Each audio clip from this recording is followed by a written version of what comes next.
Assalamualaikum warahmatullahi wabarakatuh dan salam sejahtera bersama dengan saya, Cikgu Atika binti Adnan. Hari ini kita akan mempelajari unit 16 Alamku Sayang Gembira di Tasik Biru Sarawak. Pada akhir pembelajaran, murid-murid akan dapat mengedit dan memurnikan teks dari aspek penggunaan kata. Murid-murid bolehlah membuka buku teks Bahasa Melayu tahun 2, Jilid 2, halaman 25. Mari kita baca bersama. Gembira di Tasik Biru Sarawak. Pada cuti persekolahan yang lalu, Alice dan keluarganya berkunjung ke Tasik Biru Sarawak. Mereka melihat ramai tetamu bersenam dan berjoging di sekeliling taman. Taman Tasik ini sungguh indah dan bersih kerana dijaga dengan ketatnya. Orang ramai tidak memetik pokok dan memijak rumput. Sampah dicampak ke dalam tong sampah dengan cermatnya. Udara di Tasik Biru bersih dan sihat. Sejuk mata memandang air tasiknya yang keruh dan tidak tercemar. Malah, pokok-pokok di sekeliling tasik ini tumbuh menghijau dan segar. Alice dan ibunya berasa rimas. Walaupun taman ini dikunjungi ramai, tetapi kesegarannya tetap terpelihara. Kalau adik-adik lihat di dalam teks tersebut, terdapat beberapa perkataan yang diimlakkan dengan warna merah. Apakah perkataan-perkataan ini? Ya, ianya adalah tetamu, ketat, pokok, campak, sihat, keruh, rimas dan kesegarannya. Kenapakah perkataan-perkataan ini diimlakkan? Kerana terdapat kesalahan penggunaan kata. Mari kita semak bersama-sama. Kita keluarkan perkataan-perkataan tersebut dalam bentuk jadual. Jika adik-adik tengok di sini, perkataan ini adalah penggunaan katanya tidak tepat. Kita mulakan dengan perenggan pertama, iaitu mereka melihat ramai tetamu bersenam dan berjoging di sekeliling taman. Tetamu.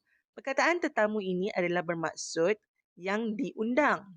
Seseorang yang diundang. Lebih tepat penggunaan di sini adalah pengunjung. Kerana pengunjung membawa maksud orang yang melawati sesuatu tempat. Jadi lebih tepat adalah pengunjung. Mereka melihat ramai pengunjung bersenam dan berjoging di sekeliling taman. Sekarang mari kita lihat yang kedua. Taman Tasik ini sungguh indah dan bersih kerana dijaga dengan ketatnya. Untuk pengetahuan adik-adik, ketat bermaksud kuat ataupun erat melekat, di mana sesuatu itu susah untuk ditanggalkan atau dicabut. Yang lebih tepat penggunaannya di sini adalah rapi, kerana rapi bermaksud bersih atau tertib. Maka rapi adalah lebih tepat. Taman Tasik ini sungguh indah dan bersih kerana dijaga dengan rapinya. Seterusnya, yang ketiga, orang ramai tidak memetik pokok dan memijak rumput. Secara logiknya, pokok bukanlah mudah untuk dipetik. Sekiranya untuk mengambil pokok, kita perlulah menebang pokok ataupun menggergajikan pokok tersebut. Memetik adalah lebih sesuai untuk bunga ataupun dedaun. Kita melihat pula yang keempat.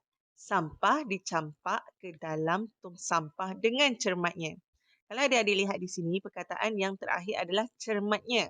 Maka, campak penggunaan kata yang tidak tepat untuk konteks ayat tersebut kerana diakhiri dengan cermat. Cermat ni adalah perbuatan yang sangat berhemah. Maksudnya perlu dimasukkan ke dalam tong sampah ataupun dibuang ke dalam tong sampah.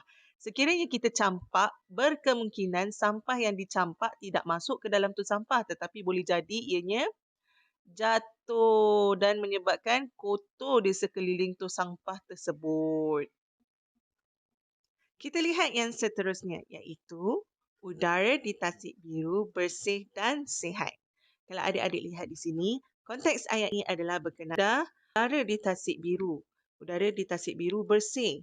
Sihat pula adalah perkataan yang merujuk kepada tubuh badan yang baik. Jadi sihat tidak sesuai digunakan di sini. Yang lebih sesuai digunakan adalah perkataan nyaman yang membawa maksud kepada udara yang baik ataupun udara yang segar. Mari kita lihat nombor yang keenam. Sejuk mata memandang air tasiknya yang keruh dan tidak tercemar. Kalau adik-adik lihat di sini, keruh adalah penggunaan kata yang tidak tepat kerana keruh merujuk kepada air yang kotor. Manakala di sini dia kata tidak tercemar. Jadi yang lebih tepat adalah lawan kepada kotor ataupun keruh iaitu jernih. Sekarang mari kita lihat yang ketujuh dan yang ke-8 bersama-sama. Alice dan ibunya berasa rimas. Walaupun taman ini dikunjungi ramai, tetapi kesegarannya tetap dipelihara. Kita lihat perkataan yang pertama yang diimlakan iaitu rimas. Rimas adalah bermaksud tidak selesa ataupun berada dalam keadaan yang tidak nyaman. Maka dalam konteks ayat tersebut, ianya tidak sesuai digunakan. Lebih sesuai atau lebih tepat adalah Alice dan ibunya berasa tenang, iaitu lawan kepada rimas. Alice dan ibunya berasa tenang. Walaupun taman ini dikunjungi ramai, tetapi kesegarannya itu adalah lebih tepat digunakan sebagai keindahannya tetap dipelihara. Jadi walaupun ramai orang berpusu-pusu tetapi tetap tenang dan keindahannya tetap dipelihara. Sebab kalau lihat tadi daripada awal, tak ada orang buang sampah, orang jaga kebersihan, maka semua orang tenang dan keindahannya terpelihara. Sekarang, mari kita baca bersama-sama teks petikan Gembira di Tasik Biru Sarawak yang telah diedit penggunaan katanya. Pada cuti persekolahan yang lalu, Alice dan keluarganya berkunjung ke Tasik Biru Sarawak. Mereka melihat ramai pengunjung bersenam dan berjoging di sekeliling taman. Taman Tasik ini sungguh indah dan bersih kerana dijaga rapinya. Orang ramai tidak memetik bunga dan memijak rumput. Sampah dimasukkan ke dalam tong sampah dengan cermatnya. Udara di Tasik Biru bersih dan nyaman. Sejuk mata memandang air tasiknya yang jernih dan tidak tercemar. Malah, pokok-pokok di sekeliling tasik ini tumbuh menghijau dan segar. Alice dan ibunya berasa tenang. Walaupun taman ini dikunjungi ramai, tetapi keindahannya tetap terpelihara. Sekarang kita lihat pula buku latihan Bahasa Melayu tahun 2 jilid 2 halaman 27. Mari kita lihat bersama-sama. Saujana mata memandang. Dahlia teruja setiap kali tibanya musim cuti persekolahan. Dia akan pulang ke rumah neneknya di Kuala Kedah. Sawah terbentang luas, Saujana mata menengok di sekeliling rumah nenek Dahlia. Kampung ini dekat daripada hiruk-pikuk kesibukan kota. Udaranya sedap dan nyaman. Pemandangan padi yang menguning pula sungguh jelita. Kampung nenek Dahlia hilang daripada pencemaran. Bukit bukau di atas kampung masih terpelihara. Belum ada tanda bukit bukau itu akan diterokai oleh sesiapa. Bagi Dahlia, masa terasa sangat lekas berlalu ketika berada di kampung neneknya. Dia belum puas menikmati alam semula jadi yang indah dan senang di situ. Berdasarkan teks Saujana Mata Memandang, terdapat 8 perkataan yang telah diimlakkan dengan tulisan yang lebih tebal berbanding tulisan lain, iaitu menengok, dekat, sedap, jelita, hilang, di atas, lekas dan senang. Ke-8 perkataan ini adalah penggunaan kata yang tidak tepat. Oleh itu, mari kita baiki bersama-sama. Jom, mari kita lihat yang pertama, iaitu perenggan kedua bagi teks tersebut. Sawah terbentang luas, saujana mata menengok di sekeliling rumah nenek Dahlia. Baik, walaupun perkataan menengok itu adalah sama ertinya dengan melihat dan memandang, tetapi berdasarkan konteks ayat tersebut, ianya tidak sesuai untuk digunakan. Perkataan yang lebih tepat digunakan adalah saujana mata memandang. Kita lihat pula yang nombor 2, iaitu kampung ini dekat daripada hiruk-pikuk kesibukan kota. Kalau adik-adik perasan, dekat itu adalah penggunaan yang tidak tepat kerana terdapat perkataan daripada. Sekiranya digunakan adalah dengan, iaitu kampung ini dekat dengan hiruk-pikuk kesibukan kota, tidak apa. Tetapi apabila adanya daripada, maka ianya merujuk kepada perkataan yang berlawanan daripada dekat, iaitu jauh. Kampung ini jauh daripada hiruk-pikuk kesibukan kota. Ketiga pula ialah udaranya sedap dan nyaman. Perkataan sedap merujuk kepada enak ataupun selesa. Ianya tidak sesuai digunakan untuk udara. Yang lebih sesuai atau lebih tepat digunakan bagi udara adalah segar, yang merujuk kepada kebersihan dan keamanan ataupun nyamannya udara. Yang keempat pula ialah pemandangan padi yang menguning pula sungguh jelita. Baik, perkataan yang tidak tepat yang digunakan di sini adalah jelita. Kerana jelita membawa maksud kepada cantik ataupun elok ataupun molek bagi seorang wanita yang dikhususkan kepada wanita. Manakala yang lebih tepat digunakan bagi konteks ayat tersebut adalah pemandangan padi yang menguning pula sungguh cantik, iaitu tidak khusus kepada wanita tetapi lebih kepada pemandangan. Yang kelima pula ialah kampung Nenek Dahlia hilang daripada pencemaran. Kalau adik-adik lihat dalam konteks ayat ini, ianya menggunakan perkataan hilang di mana ianya tidak tepat kerana ia membawa maksud bahawa kampung Nenek Dahlia itu hilang. Tidak ada. Tiba-tiba hilang. Macam tu. Jadi yang lebih tepat digunakan di sini adalah kampung Nenek Dahlia bebas daripada pencemaran. Bebas ini berbawa maksud terlepas daripada pencemaran tersebut. Itulah yang lebih tepat digunakan. Keenam, Bukit Bakau di atas kampung masih terpelihara.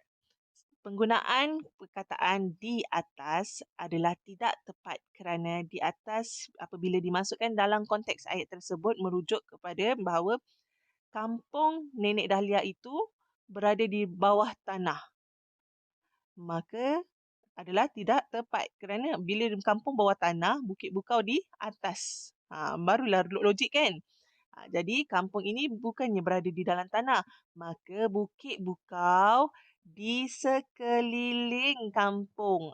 Bukit Bukau di sekeliling kampung masih terpelihara. Kerana di sekeliling itu bermaksud di sekitarnya. Sekitar maksudnya apa yang ada di sekitar kampung tersebut.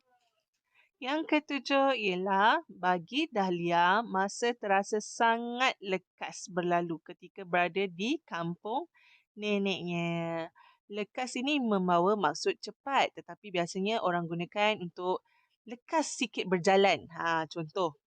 Maka lebih sesuai untuk konteks ayat ini adalah bagi Dahlia masa terasa sangat pantas berlalu ketika berada di kampung neneknya yang juga merujuk kepada cepat. Dan yang terakhir ialah dia belum puas menikmati alam semula jadi yang indah dan senang di situ. Baik, kalau merujuk di sini senang adalah tidak susah ataupun mudah. Tetapi berdasarkan konteks ayat ini, dia lebih ingin merujukkan kepada tenteram. Maka yang lebih tepat digunakan adalah dia belum puas menikmati alam semula jadi yang indah dan tenang di situ. Itulah yang lebih tepat. Mari kita sama-sama membaca teks yang telah dieditkan, iaitu Sarjana Mata Memandang. Dahlia teruja setiap kali tibanya musim cuti persekolahan. Dia akan pulang ke kampung neneknya di Kuala Kedah. Sawah terbentang luas, saujana mata memandang di sekeliling rumah nenek Dahlia. Kampung ini jauh daripada hiruk-pikuk kesibukan kota. Udaranya segar dan nyaman. Pemandangan padi yang menguning pula sungguh cantik. Kampung nenek Dahlia bebas daripada pencemaran. Bukit Bukau di keliling kampung masih terpelihara. Belum ada tanda Bukit Bukau itu akan diterokai oleh sesiapa. Bagi Dahlia, masa terasa sangat pantas berlalu ketika berada di kampung neneknya. Dia belum puas menikmati alam semula jadi yang indah dan tenang di situ. Dengan berakhirnya pembacaan kita itu tadi, maka berakhirlah PDPR kita pada hari ini. Jangan lupa subscribe dan jangan lupa lakukan tugasan yang diberikan oleh guru-guru adik-adik. Assalamualaikum.